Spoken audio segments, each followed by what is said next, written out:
우리는 예수님을 나의 구원자라고 고백을 합니다. 우리는 스스로 해결할 수 있는 문제에 대해서 도움을 받게 되었을 때 도움을 주신 분에게 구원자라고 부르지는 않습니다. 그런데 도무지 나의 힘으로 어찌할 수 없는 일에 대해서 누군가의 도움을 얻게 되면 구원받았습니다 라고 표현합니다. 그리고 그렇게 나를 건져내어 주신 분을 구원자라고 고백합니다. 예수님은 인간이 스스로 해결할 수 없는 죄의 문제, 죽음의 문제를 해결해 주셨습니다. 인간들은 죽음 이후에 공의로우신 재판장이신 하나님께 심판을 받고 이 땅에 사는 동안 하나님을 무시한 채 자기 멋대로 살면서 하나님께서 가장 소중하게 여기시는 생명에게 아픔과 상처를 준 죄에 대한 형벌을 받게 될 운명이었습니다. 그런데 하나님의 독생자이신 예수님께서 이 땅에 오셔서 우리가 앞으로 받게 될 죄의 형벌과 지옥의 저주를 십자가에서 대신 받아 주셨습니다. 그렇게 우리 모두는 죄 사함을 받았습니다. 지옥에서 영벌받지 않고 천국에서 영생할 수 있는 존재가 되었습니다. 이 모든 것이 누구 덕분이냐면 예수님 덕분입니다. 우리 스스로 도무지 해결할 수 없는 죄의 문제, 죽음의 문제에서부터 예수님 덕분에 건짐을 받게 된 것입니다. 그래서 우리는 예수님을 나의 구원자라고 고백하는 것입니다. 이것을 조금 다르게 표현해 보자면 생명의 은인이라고 말할 수 있겠습니다. 우리의 생명의 은인이신 예수님께서 은혜를 받은 자들에게 부탁하신 일이 있습니다. 다른 거는 놓쳐도 되고 잘 못해도 괜찮은데 이것만큼은 꼭 지켜달라고 부탁하신 일이 있습니다. 이것을 우리는 지상명령이라고 합니다. 오를지 높을 상, 즉 가장 높은 곳에 있는 명령입니다. 마태복음 28장 19절부터 20절입니다. 너희는 가서 모든 민족을 제자로 삼아 아버지와 아들과 성령의 이름으로 세례를 베풀고 내가 분부한 모든 것을 가르쳐 지키게 하라. 내가 세상 끝날까지 너희와 항상 함께 있으리라. 사도행전 1장 8절입니다. 너희에게 성령이 임하시면 권능을 받고 예루살렘과 온 유다와 사마리아와 땅끝까지 이르러 내 증인이 되리라. 이 두 말씀을 한 문장으로 요약하면 죽어가는 영혼들을 구원하여 제자로 만들어라 라고 할 수 있겠고, 이 한 문장을 단어로 축약하게 되면 전도로 축약할 수가 있겠습니다.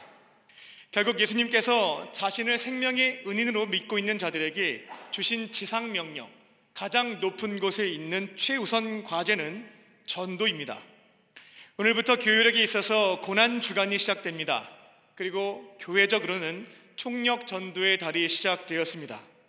우리에게 제사함과 영원한 생명을 주시기 위해서 십자가에 달려 죽으시고 부활하신 예수님께서 우리에게 부탁하신 가장 높은 곳에 있는 명령입니다. 지상명령을 감당하기 위해서 헌신하는 4월달입니다. 오늘은 예수님의 지상명령을 위하여 자신의 전 생애를 바쳤던 사도 바울의 삶의 모습을 통하여 풍성한 열매가 있는 전도의 3가지 원리에 대해서 말씀을 전합니다. 오늘 나에게 주시는 말씀을 붙잡고 순종하심으로 4월 한 달 동안 지상명령을 멋지게 완수하는 저와 여러분 되시기를 주님의 이름으로 축원합니다. 첫 번째로, 전도는 기도로 시작됩니다. 전도는 기도로 시작됩니다. 오늘 성경 봉독 때 사도행전 16장 25절부터 34절까지 읽었습니다만 오늘 말씀의 본문은 사도행전 16장 전체입니다. 16장의 배경은 사도 바울 2차 전도 여행을 배경으로 하고 있습니다. 사도 바울은 2번째 전도 여행을 떠나면서 지난 1차 전도 여행 때 개척했던 교회들을 돌아본 뒤 터키 북쪽 지역으로 이동하여 복음을 전파하고 교회를 개척해야 되겠다, 이런 계획을 세웠습니다. 그런데 문제가 생겼습니다. 교회를 다 돌아보고 북쪽 지역으로 올라가려고 하는데 6절을 보게 되면 자꾸만 그 길이 막혔습니다. 아무리 봐도 이건 조금 이상하다라고 바울도 판단을 했습니다.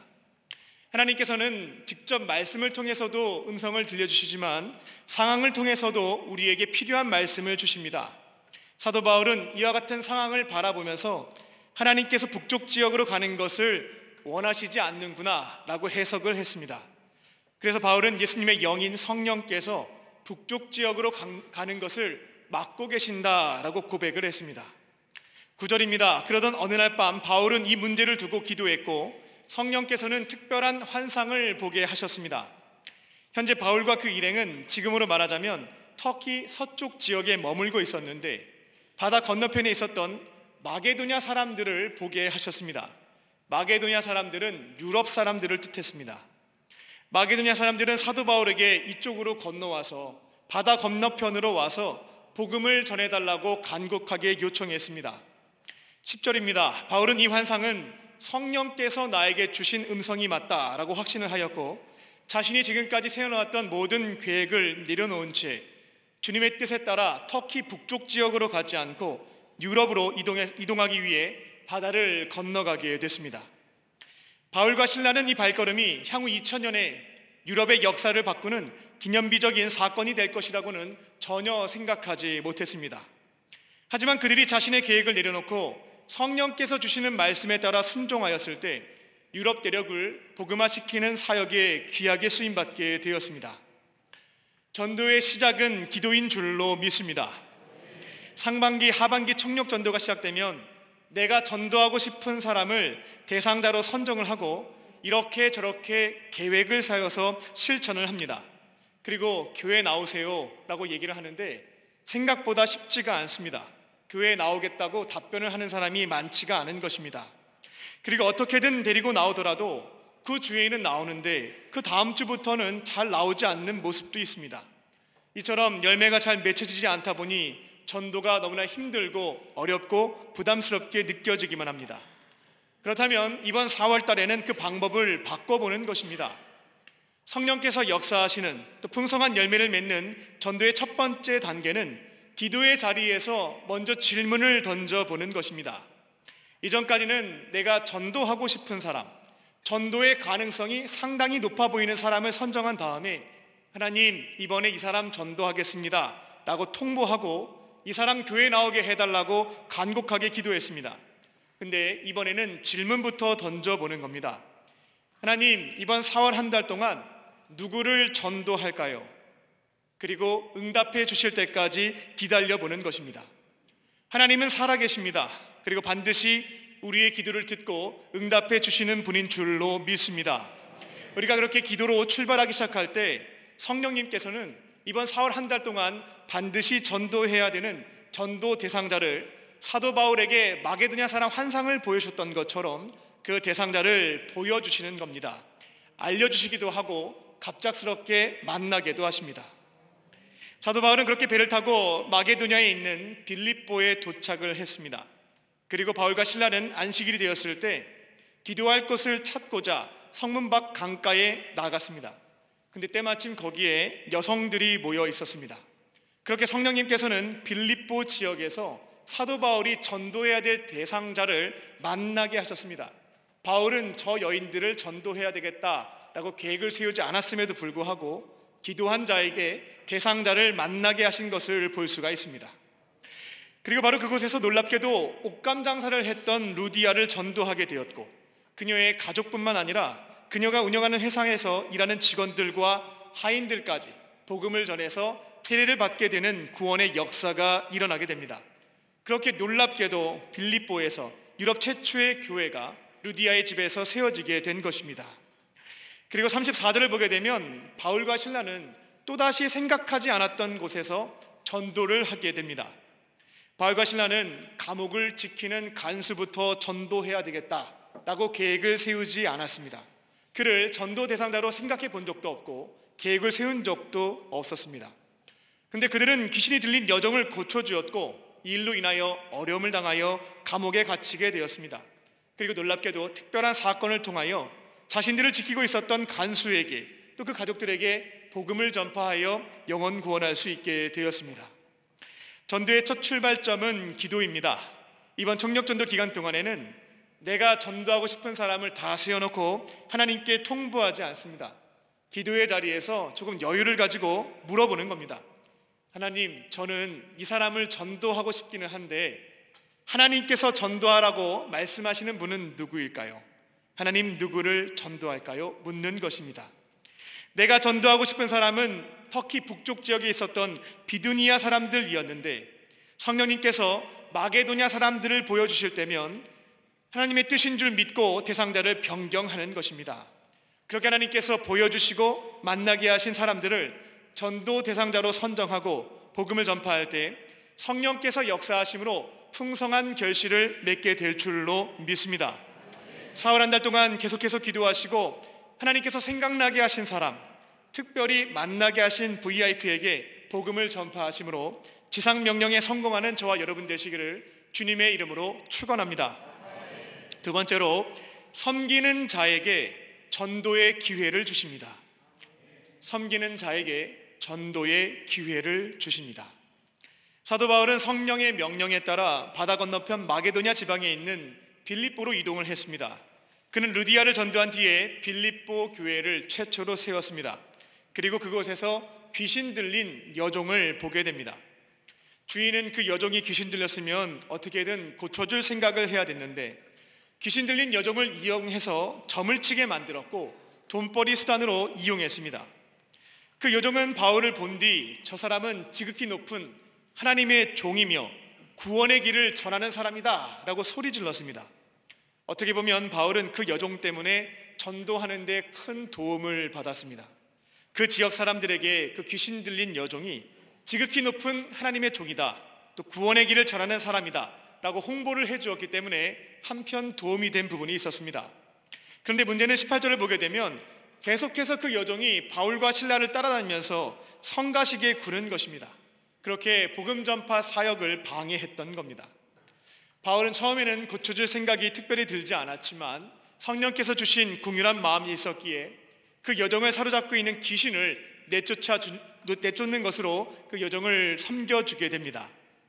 그런데 예상하지 못했던 문제가 발생합니다. 여종의 주인들이 이제 귀신이 떠나가 버렸기 때문에 그 여종이 점을 칠 수 없게 된 것입니다. 그러니까 돈을 못 벌게 된 것이죠. 여종이 고침을 받았으면 기뻐해야 되는데 돈벌이 수단의 능력이 사라지니까 화를 냈던 겁니다. 그래서 바울과 실라를 잡아다가 귀신 내쫓은 것으로 처벌할 수는 없다 보니 묘상한 가르침으로 이 도시를 혼란스럽게 여긴다라는 제목으로 고발해버렸습니다. 그 당시 로마 제국에서는 유대교는 합법적으로 인정을 받았지만 예수님을 구원자로 믿는 그리스도교는 불법으로 규정했습니다. 또한 다른 사람에게 종교를 강요하는 것도 처벌받는 위법 사항이었습니다. 따라서 그들은 바울과 실라가 로마의 실정법을 어겼다는 제목으로 고발했습니다. 사람들도 똑같이 그들을 고발했고 결국 끌려가서 맞았습니다. 상관은 옷을 찢고 매로 치라고 판결을 내렸고 그렇게 바울과 실라는 죽기 전까지 맞았습니다. 로마의 태형이라고 하는 것은 상관이 정죄하라는 명령이 있을 때까지 무제한으로 때릴 수 있는 벌이었습니다. 바울과 실라는 숨이 붙어 있을 직전까지 맞았고 결국 감옥에 갇혔습니다. 간수는 상관의 명령에 따라 그들을 햇빛이 들지 않는 지하 감옥에 가두어 버렸고 팔에 착고까지 채워버렸습니다. 착고라고 하는 것은 죄수들이 가랑이가 찢어질 정도로 다리를 벌리지 않으면 안 되게끔 발 양끝에 발목을 채우는 기구에 해당됩니다. 25절이 되었습니다. 이제 한밤중이 되었습니다. 밤 12시가 되었습니다. 바울과 실라가 오늘 하루를 생각해 보니까 너무나 억울했습니다. 자신들은 좋은 일을 했는데 죽기 직전까지 맞았고 지금 착고에 채워져서 감옥에 갇혀진 상황이었습니다. 귀신 들린 여종을 섬겼음에도 불구하고 하나님의 복을 받기보다는 불행을 겪게 된 것입니다. 먹지도 못했고 고통도 심해서 도무지 잠을 청할 수가 없었습니다. 그런데 그때 두 사람은 놀랍게도 하나님께 기도하고 찬양하는 모습을 보여줍니다. 이렇게 고통스러운 상황을 막아주시지 않았던 하나님을 저주하거나 원망하지 않았고 기도하면서 찬양하는 모습을 보여주었습니다. 25절입니다. 찬송으로 번역된 헬라어 힘누는 미완료 과거 동사입니다. 미완료된 과거 동사. 즉 그들은 한밤중에 계속해서 기도하고 찬양을 드렸다라고 하는 것입니다. 근데 갑자기 큰 지진이 일어나서 옥토가 움직였고 문이 다 열렸고 메인 것이 풀어지게 되었습니다. 새벽에 일어난 일이었기 때문에 간수는 자고 있었습니다. 바울과 실라는 감옥의 문이 열렸고 착고가 풀어졌기 때문에 그 길로 도망칠 수 있었습니다. 하지만 도망치지 않았습니다. 도망치고 싶은 마음은 굉장히 많았지만 성령께서 그와 같은 감동을 주셨던 것 같습니다. 만약 그들이 도망치게 되면 간수가 죽게 됩니다. 그 당시 로마 사회에서 간수가 죄수를 놓치게 되면 그 죄값을 대신 받아야만 했습니다. 그래서 바울과 실라는 성령께서 주신 감동에 따라 그 간수를 살리기 위해 그 자리에 머물러 있었던 겁니다. 그 간수가 피해받지 않도록 자신들이 손해를 감수했던 것입니다. 낮에도 여종을 섬겼다가 오히려 매를 맞고 감옥에 갇혔는데, 또 감옥에서도 간수를 살리기 위해서 자신들이 손해를 감수했던 것입니다. 간수는 처음에 일이 일어났을 때 죄수들이 다 도망쳤구나 라고 생각하고 어차피 죽게 된 몸 맞고 죽느니 스스로 자결하는 것이 낫겠다 라고 생각해서 스스로 목숨을 끊으려고 했습니다. 하지만 바울은 멈추라고 소리쳤습니다. 아무도 도망 안 쳤으니까 죽을 필요가 없다라는 사실을 알려준 것입니다. 등을 켜서 보니까 모든 죄수들이 그 자리에 있었습니다. 간수는 감동을 받았습니다. 자신을 위해서 그 자리를 지켜준 바울과 실라, 또 죄수들에게 큰 은혜를 입었던 것입니다. 그렇게 섬김의 은혜를 받게 된 간수는 바울과 실라에게 묻게 됩니다. 어떻게 하면 구원을 받을 수 있습니까? 그때 바울이 너무나 유명한 말을 남깁니다. 주 예수를 믿으라. 그리하면 너와 내 집이 구원을 받으리라. 주 예수를 믿으라. 그리하면 너와 내 집이 구원을 받으리라. 그 밤에 간수는 바울을 자기 집에 데리고 가서 씻게 하였고, 그 늦은 밤에 바울과 실라는 그 가족들에게 복음을 선포했습니다. 그렇게 간수와 그 가족 모두가 예수님을 믿고 구원을 받게 되었던 것입니다. 풍성한 열매를 맺는 전도의 두 번째 원리입니다. 하나님께서는 놀랍게도 섬김을 실천하는 자에게, 성령께서 주시는 감동에 따라 전도 대상자에게, 섬김을 실천하는 자에게 복음을 전할 수 있는 기회를 주시는 것을 볼 수가 있습니다. 우리가 VIP를 위해서 기도하다 보면 하나님께서 주시는 마음이 있습니다. 무턱대고 찾아가서 복음부터 전하는 것이 아닙니다. 기도하면서 주시는 마음에 따라 나에게 있는 것을 가지고 섬기는 삶을 실천해 가는 것입니다.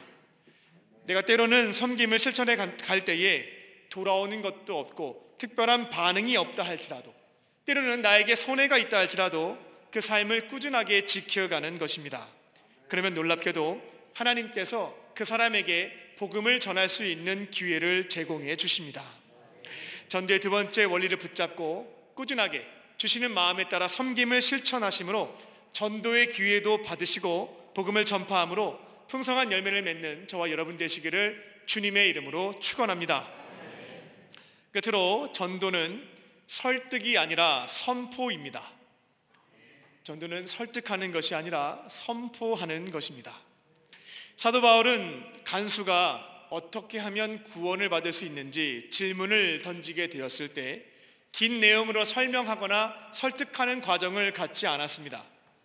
우리의 구원자이신 예수님은 어떠한 분이시며 예수님이 과거에 어떠한 일을 행하셨고 왜 십자가에 달려 죽으셨는지, 지금 부활하셔서 어느 곳에서 무엇을 하고 계시는지 설명하지 않았습니다. 그리고 확실한 논리 근거를 가지고 그 사람을 설득시키지도 않았습니다. 놀랍게도 딱 한마디 선포했습니다. 주 예수를 믿으라. 그리하면 너와 내 집이 구원을 받게 된다.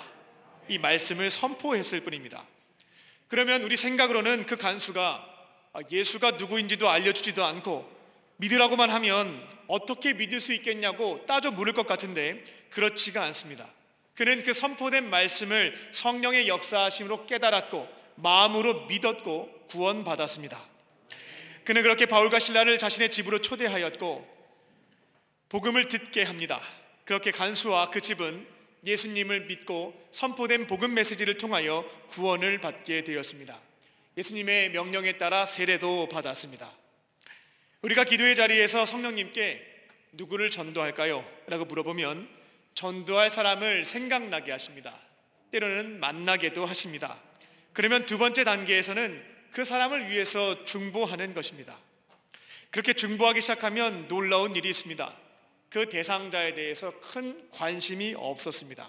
그런데 그 사람을 위해서 기도하기 시작하면 하나님께서 그 영혼을 향해서 어떠한 마음을 가지고 계신지, 하나님 아버지 마음이 내 안에 부어지는 것을 경험하게 됩니다. 하나님이 그 사람을 향해서 가지고 계시는 국률의 마음, 사랑의 마음이 내 안에 부어지는 것입니다. 그리고 그 사람을 향해서 이렇게 저렇게 섬기라는 마음도 주시고 기회도 제공해 주십니다. 그러면 그때마다 성령께 능력을 구하고 섬김을 실천합니다. 여기까지 성령의 인도하심으로 이 단계까지 완수를 하시게 되면 이제 하나님께서 너무나 놀랍게도 복음을 전할 수 있는 기회를 제공해 주시는 것을 보게 됩니다. 그때 복음을 설명하고 설득하느냐고 진땀을 뺄 필요는 없겠습니다. 복음은 설명과 설득이 필요가 없습니다. 복음에는 그 자체의 능력이 있기 때문에 담대하게 선포하면 그만입니다. 하나님의 독생자이신 예수님께서 당신의 죄를 대신하여 십자가에 달려 죽으셨으며 죽음을 이기시고 3일째 되는 날 부활하셔서 지금 당신의 마음의 문 밖에 서서 기다리고 계신다고. 이 복음을 진리로 믿고 마음을 열고 예수님을 영접하면 구원받을 수 있다고 선포하면 되겠습니다. 그러면 저 사람이 정말 이 말을 믿어줄까? 예수님을 영접할까? 걱정이 되겠습니다만 참으로 놀랍게도 이 선포된 말씀을 진리로 믿고 나 예수님 믿을게, 영접할게 라고 고백하는 것을 보게 됩니다.